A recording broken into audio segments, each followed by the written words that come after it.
கலைஞருக்கு நினைவு நாள். கலைஞர் மறைந்து விட்டார்.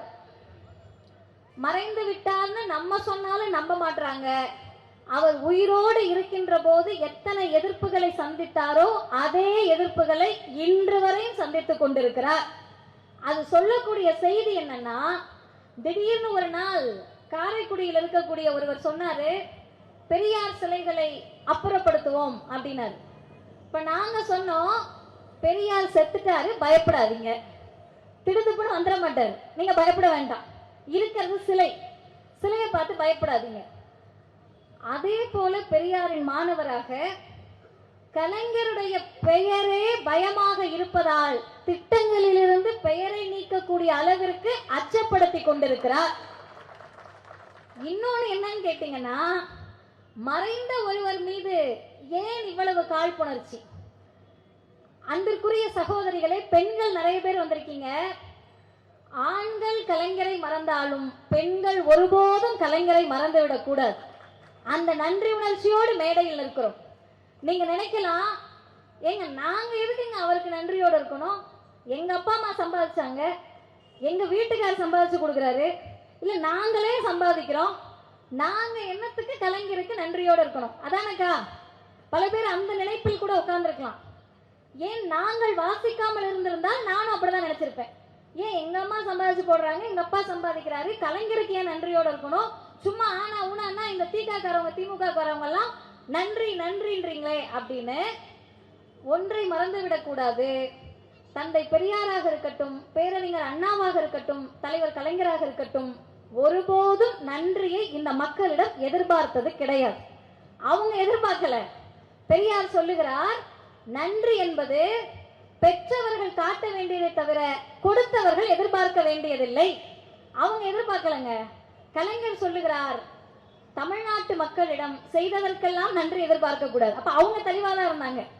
நான் ஏன் நன்றி உணர்ச்சியோடு இருக்கணும்னு சொன்னேன்னா, இறங்கி வருகிறோம், கார்ல இருந்து இறங்கின உடனே காவல்துறை அதிகாரிகள் எல்லாம் கொஞ்சம் தள்ளி போய் நிப்பாட்ட மாட்டீங்களா அப்படின்னு கேக்குறாங்க. அவங்க கேட்டதெல்லாம் என் காதுல விழல. எனக்கு ஒரே ஒருத்தவங்களோட உருவம் மட்டும்தான் இன்னும் மனசுல நிக்குது. நீங்க போறப்ப கூட பார்க்கலாம். அத்தனை ஆண் காவல்துறை அதிகாரிகளுக்கு மத்தியில் மிடுக்கோடு நின்ற ஒரு பெண் காவல்துறை அதிகாரி தான் என் கண்ணுக்கு தெரிந்தார். ஏன் அவங்க என் கண்ணுக்கு தெரிஞ்சாங்கன்னா, திட்டங்களிலிருந்து கலைஞருடைய பெயரை நீக்கி விடலாம், அந்த காக்கி உடுப்பிலிருந்து முத்தமிழறிஞர் கலைஞருடைய நினைவை ஒருவராலும் நீக்க முடியாது. ஏன்? பெண்கள் தெரிஞ்சுக்கணும். எனக்கு முன்னாடி பேசின வட்டக்கழக செயலாளர்கள் ஏதோ வரலாற்று ஆய்வாளர்கள் மாதிரி பேசுறாரு. அண்ணன் எல்லாம் வருஷத்தை சொல்லி, அப்ப யார் எம்பியா இருந்தாருன்னு சொல்லி, யார் மாவட்ட செயலாளர், யார் எம்எல்ஏ, அண்ணன் இவ்வளவு எஃபர்ட்லாம் நம்ம மக்களுக்கு போடணும்னு நீங்க நினைச்சீங்க பாத்தீங்களா? அதுக்காகவே நான் உங்களை உண்மையாகவே மனதார பாராட்டுகிறேன். ஏன் கேட்டா, நம்ம ஏதாவது ஒரு உரை நிகழ்த்தினோம்னா கீழே வந்து கமெண்ட்ல அந்த வரலாறே எங்களுக்கு எல்லாம் தேவையில்லை, வரலாறே எங்களுக்கு பிடிக்காது, சரி உங்களுக்கு என்னப்பா வேணும்னு கேட்டா, எத்தனை மணிக்கு எந்த தியேட்டர்ல எங்க அண்ணன் ஷோ ஓடுதுன்னு சொல்லு, வேற எதுவும் வேண்டாம் அப்படின்ற ஒரு கூட்டம். சரி, அந்த கூட்டத்துக்காக நம்மளும் அவ்வளவு இறங்கணும் அப்படின்னு எல்லாரும் நினைச்சுக்கிட்டு இருக்கப்ப, அந்த கூட்டத்துக்காக நாம் இறங்க தேவையில்லை, அவர்களை நம்மை போல் உயர்த்துவோம் என்று நினைத்து நீங்கள் ஒவ்வொருவரும் ஆற்றிய உரைக்கு உண்மையிலேயே நன்றி. ஏன் இவ்வளவு நன்றி சொல்றேன்னா, மாவட்ட செயலாளர் பேசினாரு, வருஷத்தை சொல்றாரு, அவர் தொகுதியில் செஞ்சதையும் மனப்பாடமா சொல்லுவாரு, நாகப்பட்டினம் தொகுதியில் நடந்ததையும் மனப்பாடமா சொல்றாரு, சுகாதாரத்துறையில் நடந்ததையும் மனப்பாடமா சொல்றாரு, மாரத்தானுக்கு வரலாறு சொல்றாரு, ஏதென்ஸ் நகர சாக்ரட்டிஸை பற்றி பேசுகிறார், பிளாட்டோவை பற்றி பேசுகிறார். ஒன்றை நினைவில் கொள்ளுங்கள், தமிழ்நாடு வீதிகளில் சாக்ரட்டிஸையும் பிளாட்டோவையும் அரிஸ்டாட்டிலையும் இன்னமும் பேசிக் கொண்டிருக்கக்கூடிய இயக்கம் திராவிடர் இயக்கத்தை தவிர யாரும் கிடையாது. கலைஞர் என்ன தெரியுமா நினைச்சாரு? வீதியில நிக்கக்கூடிய ஒரு மக்கள், அன்னைக்கு யாரும் படிக்கல சார், இன்னைக்கு மதிவதனி 3 டிகிரி வாங்கியிருக்கலாம், உட்கார்ந்து இருக்கவங்க 4 டிகிரி வாங்கியிருக்கலாம், மேடையில் நின்று எங்களுக்கு தான் அறிவு இருக்குன்னு நாங்க பேசலாம். ஆனா அன்னைக்கு எங்க பாட்டன் பாட்டி தலைமுறையில எதிரில் இருந்த யாருக்கும் படிப்பறிவு இல்லாத மக்கள், படிக்க விடாத சமூகம், படிக்க வந்தேன்னா பாவம்னு சொன்ன ஆரியம், அந்த மக்கள் கிட்ட கலைஞர் என்ன தெரியுமா நினைச்சாரு? நம்ம போய் உங்களுக்கு சொல்லி என்னத்தை புரிய போகுது, நம்ம பாட்டு எதையாவது வசனம் பேசுவோம்னு நினைக்கல, நம்ம ஏதாவது பஞ்ச் டைலாக் பேசுவோம்னு நினைக்கல. கலைஞர் என்ன நினைச்சாருன்னா, பள்ளிக்கூடத்துக்கு போய் நீங்கள் தெரிந்து கொள்ள வேண்டியதை நானே வீதிக்கு கொண்டு வந்து சேர்க்கிறேன்னு அறிவு சமூகமாக தமிழ் சமூகத்தை மாற்றி இயக்கத்திற்கு பெயர் திராவிடர் இயக்கம். இல்லைன்னா நம்ம பாட்டி தாத்தாவுக்கு எங்க அன்னைக்கு போன் இருந்துச்சா சாக்ரட்டிஸை தெரிந்து கொள்ள? தந்தை பெரியார் என்ன பண்ணாருன்னா, உலகத்தில் நடந்த அதிசயங்கள் எல்லாம் உள்ளூர் வீதிகளில் பேசிக்கிட்டு இருந்தார். இப்ப இவங்க எல்லாரும் பேசுறப்ப நான் அதை தான் நினைச்சேன், இவ்வளவு பெரிய ஒரு தோல்வின்னு எல்லாரும் ஒரு மாயையை ஏற்படுத்துறாங்க. இனிமேல் திமுக எழுந்திருக்க முடியாதுன்னு ஒரு பக்கம் கட்டம் கட்டுறாங்க. எல்லாவற்றிற்கு பிறகும் வெற்றி பெற்றவர்கள் ஒரு இடத்துல கூட கூட்டம் நடத்த முடியல, தோல்வி அடைந்து விட்டதாக சொல்லக்கூடியவர்கள் வீதி முழுக்க கூட்டம் நடத்துறாங்கன்னா கலைஞரிடம் அவர்கள் பயின்ற அந்த பயிற்சி, அந்த பயிற்சியின் விளைவாக நான் சொல்ல வந்த செய்திக்கு போகிறேன். ஏன் பெண்கள் நன்றியோடு இருக்கணும், ஏன் காவல்துறை அதிகாரியுடைய உடையில் நான் கலைஞரை பார்த்தேன்னு சொன்னா, இங்க வந்த உடனே எனக்கு 2 பேரோட முகம் அப்படியே நிக்குது. பொதுவாக பேச்சாளர்கள் ஒரு கூட்டத்துக்கு போறாங்கன்னா சுத்தி முத்தி பாக்குறப்ப யாராவது 2 பேர் அவங்களை எப்படியாவது கவர்ந்துருவாங்க. ஒண்ணு பச்சை கலர்ல சேலை கட்டிட்டு பார்டர்ல வெள்ளை கலர்ல வச்சு ஜிகினாலாம் போட்டு நெத்தியில குங்குமம் பெரிய பொட்டு தலையில இப்ப கைய வச்சுக்கிட்டு சகலமும் இருக்கக்கூடிய ஒரு அக்கா. சரியா சொல்றேனாக்கா? அந்த அக்கா பேசக்கூடிய அனைத்துக்கும் கைத்தட்டல. எந்த இடத்துல எல்லாம் கலைஞரை பற்றி பேசினார்களோ அந்த இடத்துல எல்லாம் கைத்தட்டினாங்க. ஏன்னா அது உணர்வு, நன்றி உணர்வு. இன்னொருத்தவங்க இந்த பக்கம், எனக்கு வலது பக்கம், அந்த குழந்தை அந்த அக்காவை படுத்தாத இம்சம் இல்லை, பக்கத்துல சேர் போட்டு உட்கார வச்சு பார்த்தாங்க. அடிக்குது, பாடுபடுத்துது, எல்லா தொந்தரவும் பண்ணுது. ஆனாலும் அந்த அக்கா என்ன பண்ணி தொலை, இதை பெத்துட்டோமே அப்படின்னு நிறைய பேர் நினைப்பாங்க. அப்படிதானம்மா, எங்க அம்மாவே அப்படிதான் நினைச்சிருப்பாங்க. ஆனா ஒண்ணு மட்டும் ஞாபகம் வச்சுக்கோங்க, கைத்தட்டி அந்த அம்மாவா இருக்கட்டும், கைத்தட்ட கூட முடியாம இம்சை பண்ற பிள்ளைய வச்சிருக்க அம்மாவா இருக்கட்டும், நம்ம எல்லாருக்கும் ஒரே ஒரு பெருங்கனவு இருக்கும். திமுக ஜெயிக்கிறா தோக்குறாங்களா நமக்கு தேவையில்லை, யார் முதலமைச்சரானா நமக்கு என்ன, எங்க தமிழ்நாட்டை ஆண்டா எனக்கு என்னங்க, யார் ஆண்டா எனக்கு என்ன. எனக்கு பிரச்சனை எல்லாம் இந்த கையில வச்சிருக்கேன்ல புள்ள, இது படிச்சு பெரிய ஆளா வந்துடணும், அது என்ன ஆசைப்படுதோ அதை படிச்சிடணும். அப்படிதானேக்கா? நமக்கு அதானக்கா கவலை இல்லையா? தலை இப்படி ஆட்டுங்க இல்லை இப்படி ஆட்டுங்க, 2 பக்கமா ஆட்டுனீங்கன்னா ஒரே பக்கம் தான். ஆமா, எல்லா பெண்களுக்கும் அதுதான் கவலை. இப்ப எல்லாரும் நம்ம கவலைப்படுறோம்னா கொஞ்சமாவது நமக்கு சுயநலம் இருக்கும். இந்த பிள்ளை படிச்சு வளர்ந்து வேலைக்கு போய் நம்மளை பார்க்கணும். நமக்கு சுயநலம் இருக்குன்னா ஒரு அர்த்தம் இருக்குக்கா, கஞ்சியாவது ஊத்தும். இன்னும் நம்ம ஆளுங்க பிரியாணிக்கு கூட அப்டேட் ஆகல, கஞ்சியாவது ஊத்தும்னு நினைச்சுட்டோம். நான் நினைத்து பார்க்கிறேன், ஒரு தலைவர், ஒரு இயக்கம், ஒரு கட்சி, ஒரு ஆட்சி இப்ப செய்யறதுக்கே அடுத்த நாள் மறந்து போற ஒரு சமூகத்தில் கடந்த 5 வருடம் செய்ததையே வாக்களிக்க போகின்ற போது மறைக்கக்கூடிய மக்களிடத்தில் வானுயர்ந்த கட்டடங்களை பார்த்துக்கிட்டே போய் மாற்றி வாக்களிக்கக்கூடிய சமூகத்தில் கண்ணொளி திட்டம் கொண்டு வந்து கண்ணாடி போட்டு விட்ட கலைஞரை போய் மாத்தி கண்ணால பார்த்து வாக்களிக்கக்கூடிய ஒரு சமூகத்தில் ஒரு தலைவர் என்ன நினைக்கிறாருன்னா, நீ ஓட்டு போடு போடாம போ, உன் பிள்ளையெல்லாம் பெருசாகி வளர்றப்ப நான் இருப்பனோ இருக்க மாட்டேனோ, ஆனா இந்த பிள்ளைங்க வளர்ந்து வரப்ப ஐடி துறை வளர்ந்திருக்கும், தகவல் தொழில்நுட்பத்துறை வளர்ந்திருக்கும், இப்ப பிறந்த பிள்ளை 20 வருஷம் கழிச்சு தமிழ்நாட்டுல வேலைக்கு போறப்ப இந்தியாவிலேயே முதன்மை மாநிலமாக தகவல் தொழில்நுட்ப கொள்கையை கொண்ட மாநிலமாக தமிழ்நாடு இருக்க வேண்டும் என்ற பெருங்கனவை கண்ட ஒரே தலைவர் முத்தமிழறிஞர் டாக்டர் கலைஞர். ID policy. ஆனா நம்ம பிள்ளைங்க, என் அன்பிற்குரிய சகோதர சகோதரிகள், அழகா போய் ஐடில உட்கார்ந்துகிட்டு, இப்ப கூட கொஞ்ச நேரத்துக்கு முன்னாடி சத்தம் கேட்டிருக்கோம், ஐடி துறையில் வேலை பார்த்து கொண்டு கலைஞர் என்ன செய்தார். சூப்பரா இருக்கும்ல கேள்வி. கேள்வி கேட்க நல்லா இருக்கும், பதில தேடுறதுதான் கஷ்டம். தயவு செஞ்சு பதில தேடுங்க. உண்மையாகவே தெற்கு மாவட்ட கழகத்திற்கு ஏன் நன்றி சொல்லணும்னா, அரங்கத்தில் இந்த கூட்டத்தை நடத்தாமல் பொதுவெளியில் நடத்துவதற்கு நன்றி. ஏன்னா இத்தனை பேர் நிக்கிறாங்கல்ல, இவங்கள யாரோ ஒருத்தர் தெரியாம ஓட்டு போட்டுட்டோம்னு இருக்கலாம்ல. ஏங்க என்னங்க ஓட்டு தானங்க, 5 வருஷம் சும்மா இருக்க மாட்டீங்களா? எங்களை பார்த்து கேட்பாங்க. என்னெல்லாம் நேராவே என்னுடைய நண்பர்கள் கேட்டிருக்காங்க, ஏன் 5 வருடம் வேறு ஒருவர் தமிழ்நாட்டை ஆண்டால் என்ன பிரச்சனை, நாங்கள் தெளிவாக சொல்லுகிறோம், 5 வருடம் என்பது வரலாறை அறியாதவர்களுக்கு மிக சொற்பமான காலம். எங்களுக்கு என்ன தெரியுமா, 8வது படிக்கிற புள்ள 12வது முடிச்சு காலேஜ் போற காலம். அதுக்குள்ள அந்த குழந்தைக்கான கல்வி வளர்ச்சி வேணும், வேலை வாய்ப்பு வளர்ச்சி வேணும், தமிழ்நாடு தமிழ்நாடாகவே இருக்க வேண்டும், அதனால் திராவிட மாடல் வேண்டும் என்று வீதி வீதியாக பேசுகிறோம்.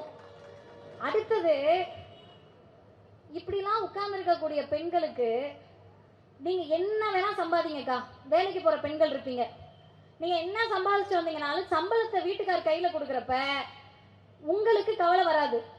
ஐயோ, நம்ம சம்பாதிச்ச காசை வேற ஒருத்தட்ட கொடுக்குறமே நமக்கு கவலை இருக்காது, அவங்க உழைப்ப நம்ம வாங்குறமே அவருக்கும் கவலை இருக்காது. ஏன்னு கேட்டா, நீ உழைக்கிறதே வீட்டுக்காக தானே அப்படின்ற எண்ணத்துல அவங்க வாங்கி வச்சுப்பாங்க.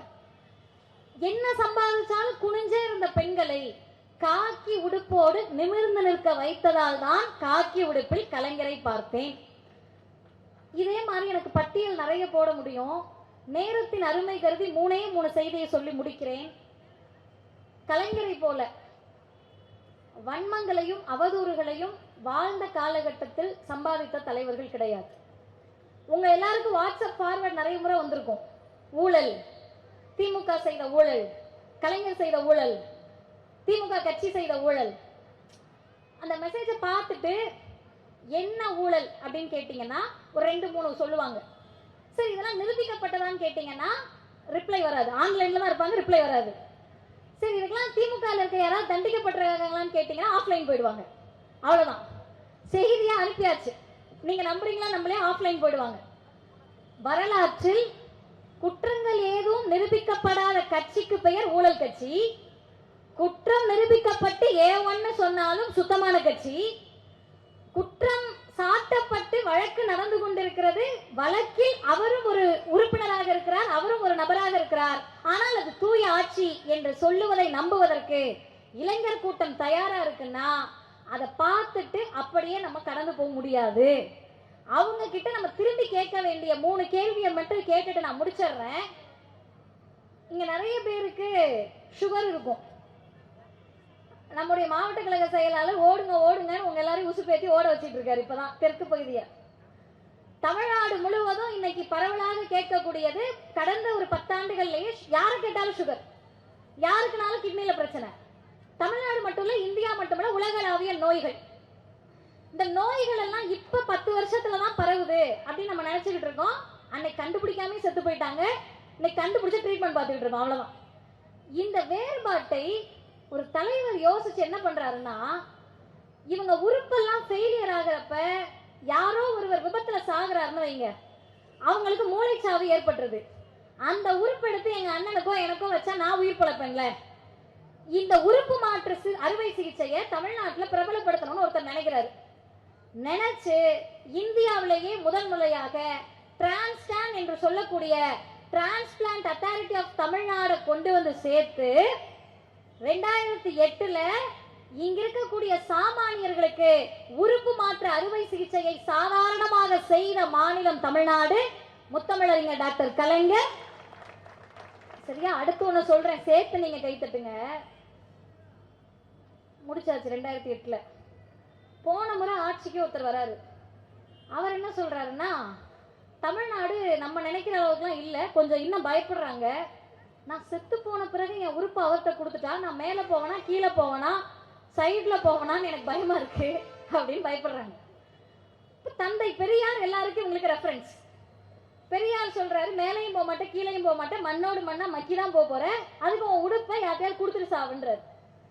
கண்ணு புதஞ்சு போறதுக்கு யாரோ ஒருத்தர் மூலமாக உன் பார்வை அடுத்தவருக்கு கிடைக்கட்டும். இதை பிரச்சாரம் செய்து செய்து செய்து தமிழ்நாட்டில் உறுப்பு மாற்று அறுவை சிகிச்சை நிறைய ஆகுது, உடல் உறுப்பு தானம் நிறைய பண்றாங்க. இப்போ ஒரு முதலமைச்சர் யோசிக்கிறார், உடல் உறுப்பு தானம் செய்யறவர்களுக்கு ஒரு மரியாதை கொடுக்கணும்ல, அவங்க உறுப்பை கொடுக்கறதுக்கு தயாராகிறாங்கல்ல. அங்க என்னெல்லாம் உடையுதுன்னு கேட்டா, அண்ணன்மார்களும் அக்காமார்களும் தெளிவா கேட்டுக்கங்க. முதலில் உடைவது மூட நம்பிக்கை, 2வது பரவுவது அறிவியல் உணர்ச்சி, 3வது முக்கியமானது மனிதநேயம். இது 3க்கும் அவங்களுக்கு அங்கீகாரம் கொடுக்கணும். உடல் உறுப்பு தானம் செய்பவர்களுக்கு அரசு மரியாதை கொடுக்கப்படும் என்று அறிவித்தவர் முத்தமிழறிஞர் டாக்டர் கலைஞருடைய மகன் தமிழ்நாட்டை ஆண்ட முத்துவேல் கருணாநிதி ஸ்டாலின் என்ற முதலமைச்சர். இதெல்லாம் செஞ்ச உடனே உறுப்பு தானம் அதிகமா நடக்குது, எல்லாம் செய்யறாங்க. போன வாரம் ஒன்றிய அரசின் சார்பில் உடல் உறுப்பு தானம் அதிகம் செய்யக்கூடிய மாநிலங்களுக்கு விருது வழங்கப்படுகிறது. அதில் முதல் மாநிலம் திராவிட ஆண்ட தமிழ்நாடு, முத்துவேல் கருணாநிதி ஸ்டாலின் ஆண்ட திராவிட மாடல் ஆட்சி. விருதை பெற்றுக் கொண்டவர் மரியாதைக்குரிய தாவேகாவினுடைய சுகாதாரத்துறை அமைச்சர் போய் வாங்கிக்கிட்டார். வரலாறு சொல்றேன், யாரையும் நான் விமர்சனம் பண்ணல, யாரையும் நான் தரக்குறைவா பேசல, நடந்ததை சொல்லுகிறேன். இன்னொன்னு சேர்த்து சொல்றேன், அடுத்த 5 ஆண்டுகளில் நீங்கள் நிறைய விருது வாங்குவீர்கள். என்ன காரணம்னா அடுத்த 20 ஆண்டுகளுக்கானதை செய்துவிட்டு தான் திராவிட மாடல் ஆட்சி ஆட்சி கட்டிலிருந்து இறங்கி இருக்கிறது. கல்விக்காக நீங்கள் விருது வாங்கலாம், சுகாதாரத்திற்காக வாங்கலாம். வாங்குகின்ற போது நீங்களே மறக்க நினைத்தாலும் உங்கள் நினைவுக்கு வரக்கூடிய பெயராக திராவிட மாடல் இருக்கும், முத்துவேல் கருணாநிதி ஸ்டாலின் இருப்பார். அந்த அச்சத்தில் எனக்கு திட்டங்களுக்கு பெயர் மாற்றுவதெல்லாம் சரி, வேற வேற அவங்கவுங்க ஆட்சிக்கு வராங்க, அவங்களுக்கு ஒரு விருப்பம் இருக்கலாம், மாத்தலாம். நீங்க கலைஞர்னு பேர் இருக்கிறத மாத்தினா கூட சரி, கலைஞர் இருக்கு எங்களுக்கு கோவம் வருது. ஸ்டாலின் இருந்து மாத்தினீங்கன்னா கூட சரி, ஸ்டாலின் இருக்கு எனக்கு கோவம் வருதுன்னு கூட நாங்க எடுத்துக்கிறோம். முதலமைச்சர்னு இருந்தா நீங்களும் முதலமைச்சர் தானே. முதலமைச்சர்னு இருந்தா அது உங்களை தானே குறிக்கும். ஏன் முதலமைச்சர்னாலே இவர் முகம்தான் உங்களுக்கு ஞாபகம் வரக்கூடிய அளவிற்கு திட்டங்கள் தமிழ்நாட்டில் நடந்திருக்கிறது. இறுதியாக ஒன்றை சொல்லி முடிக்கிறேன். கலைஞருக்கு நினைவு நாள் என்றால் அவருடைய போர் குணத்தை நினைவு கூறுவதற்கான நாள். எவ்வளவு பெரிய போர் குணம்னு சொன்னா, எதுவுமே செய்யாம திட்டு வாங்கினா கூட நமக்கு பொறுத்துக்கோங்க. வீட்டுல அம்மாவை அப்பாவை நம்மள மாத்துக்கட்டுல திட்டிக்கிட்டே இருப்பாங்க, நம்ம சும்மாவே இருப்போம். சும்மா இருக்கும், திட்டு வாங்குறோம்னு போயிடலாம். எல்லாத்தையும் செய்யற பையனையும் திட்டுவாங்க. ஸ்கூல்ல 100க்கு 98 ஒரு பையன் வாங்கிட்டானா, என்ன போன முறை 100க்கு 100 வாங்கினா 98 வாங்கியிருக்கேன்னு திட்டு வாங்கிட்டு இருப்பாங்க. 35 வாங்கின பையன் 33 வாங்கிட்டு திட்டு வாங்காம இருப்பாரு. கேட்டா அவனுக்கு அவ்வளவுதான் வரும். உனக்கே 2 மார்க் குறைஞ்சிச்சு. அது மாதிரி கலைஞர் என்ன செய்தாலும் தமிழ் சமூகத்தில் ஒரு குரூப் அவரை திட்டுச்சு. ஏன் கலைஞரை திட்டுறாங்க நீங்க ரொம்பலாம் யோசிக்க வேண்டாம். ஏன் திமுக மேல வெறுப்புன்னு நீங்க ரொம்பலாம் யோசிக்க வேண்டாம். ஒரே ஒரு காரணம் தான், தந்தை பெரியார் மீது இருந்த வெறுப்புக்கும் கலைஞர் மீது இருக்கக்கூடிய வெறுப்புக்கும் பேசக்கூடிய எங்கள் மீது இருக்கக்கூடிய வெறுப்புக்கும் ஒரே ஒரு காரணம், ஆரியத்தினுடைய கண்ணில் முள்ளாக இருந்த தலைவர்களும் இயக்கமும் இந்த இயக்கத்தை விட்டால் வேறு யாரும் கிடையாது. நீங்க ரொம்பலாம் யோசிக்க வேணாங்க. கலைஞர் யாராவது திட்டினாங்கன்னா ஒரு 4-5 கேள்வி கேட்டுட்டே வாங்களேன். கடைசியா மண்டையில் இருக்க கொண்டைய மறந்த மாதிரி அவங்க ஜாதி வெறி அப்பட்டமாக வெளியே வரும். ஏன்னு கேட்டா, கலைஞரின் பின்னால் அணிவகுத்திருக்கக்கூடிய நீங்கள் யாரும், கருப்பு சிவப்பு கரவேட்டி யாரும் அவர் என்ன ஜாதின்னு பார்த்து இந்த துண்டை தோல்ல போடல. அவர் என்ன மதம்னு பார்த்து இந்த துண்டை நீங்க தோல்ல போடல. அவர் நம்மாலான்னு நீங்க பார்க்கல. தமிழுக்கானவர் கலைஞர், தமிழத்திற்கானவர் கலைஞர் என்று பார்த்து சேர்ந்த கூட்டம் இது. இன ஆரியத்தை, இனப்பகைவர்களை நாள்தோறும் அச்சுறுத்திக் கொண்டிருக்கிறது. எல்லாவற்றிற்கும் மேலான ஒரு காரணம், அவர் தந்தை பெரியாரின் அப்படியே வழிவந்த தொண்டர். சொத்துல உரிமை கொடுக்கணுமா, பெரியார் சொல்றார் செய்யறேன். காவல்துறையில் பெண்களை நியமிக்கணுமா, பெரியார் சொன்னார் செய்யறேன். அனைத்து ஜாதியினரும் அர்ச்சகராக்கணுமா, பெரியார் சொன்னார் செய்யறேன். எல்லாவற்றிற்கும் அவர் ஏற்றுக்கொண்ட கொள்கைக்கு நியாயம் சேர்த்த ஒரே தலைவர் முத்தமிழறிஞர் டாக்டர் கலைஞர் மட்டும்தான். இழி சொல்களும் அவதூறுகளும் விமர்சனங்களும் இருக்கின்ற வரை கலைஞர் வாழ்வார்.